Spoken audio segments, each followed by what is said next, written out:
Selamat datang di Zayana Media.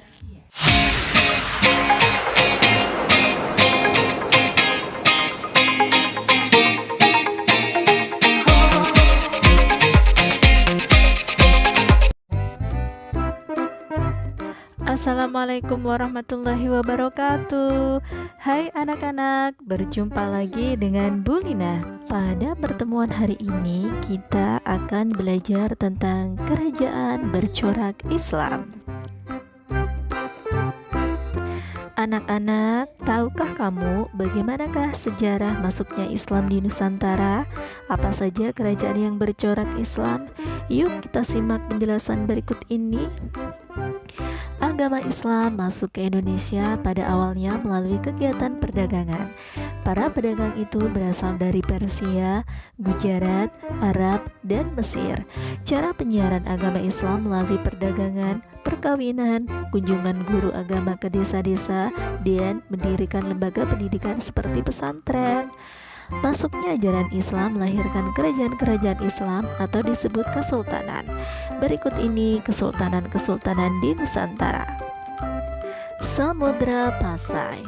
Samudra Pasai merupakan kerajaan Islam pertama di Nusantara. Kesultanan ini terletak di Lok Sumawe, tepatnya di Sungai Pasai, Kabupaten Aceh Utara. Kesultanan Samudra Pasai didirikan oleh Marah Silu yang bergelar Sultan Malik As-Saleh sekitar tahun 1267.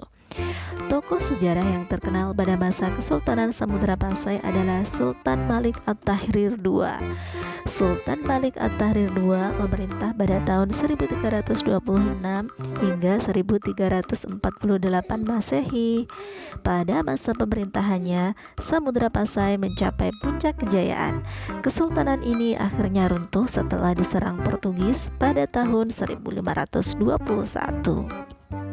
Kesultanan Aceh. Kesultanan Aceh terletak di tepi Selat Malaka yang beribu kota di Kutaraja, sekarang Banda Aceh, Kabupaten Pidi. Kesultanan Aceh berdiri pada abad ke-16 Masehi. Tokoh sejarah yang terkenal pada masa Kesultanan Aceh adalah Sultan Iskandar Muda. Sultan Iskandar Muda memerintah tahun 1636 hingga 1641 Masehi. Semasa pemerintahannya, Kesultanan Aceh mampu memperluas wilayah sampai ke Semenanjung Malaya, meliputi Johor, Pahang, dan Kedah. Kesultanan Demak. Kesultanan Demak mulanya merupakan sebuah kadipaten yang berada di bawah kekuasaan Kerajaan Majapahit. Ketika Kerajaan Majapahit runtuh, Demak lalu mulai memisahkan diri dengan ibu kota di daerah Bintoro dekat muara Sungai Demak. Kesultanan Demak merupakan kerajaan Islam pertama di Pulau Jawa. Kesultanan Demak didirikan oleh Raden Patah pada tahun 1478 hingga 1518. Kesultanan ini memiliki lokasi yang strategis karena terletak antara pelabuhan dari Kerajaan Mataram kuno dan Jepara, sehingga menjadikan Demak sebagai salah satu kerajaan berpengaruh di Nusantara. Daerah Kesultanan Demak meliputi Banjar, Palembang, dan Maluku serta utara Pulau Jawa. Kesultanan Demak mengalami kejayaan pada masa Sultan Trenggono, yaitu pada tahun 1521 hingga 1546.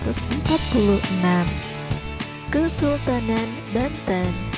Kesultanan Banten terletak di Provinsi Banten yang berada di ujung barat Pulau Jawa.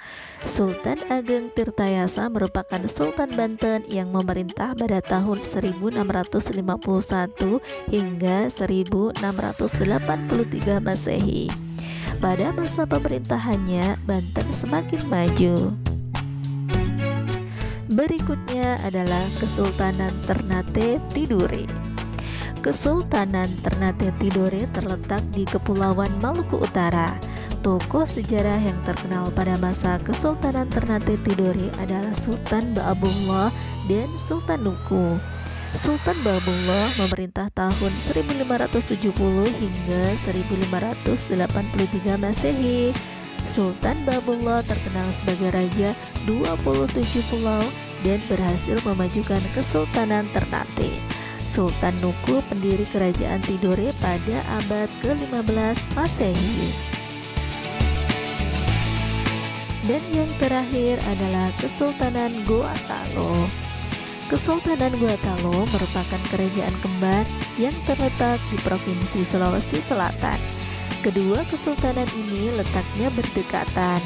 Tokoh sejarah yang terkenal pada masa Kesultanan Goa Talo adalah Sultan Hasanuddin. Sultan Hasanuddin merupakan raja yang sangat gigih dalam melawan penjajah. Dia tidak mau diajak bekerja sama dengan penjajah. Anak-anak, saatnya mengerjakan tugas. Tuliskan nama sultan yang terkenal dan tahun memerintah dari kesultanan berikut ini. Selamat mengerjakan, semoga sukses. Demikian anak-anak pembelajaran hari ini. Sampai bertemu pada pembelajaran berikutnya. Wassalamualaikum warahmatullahi wabarakatuh.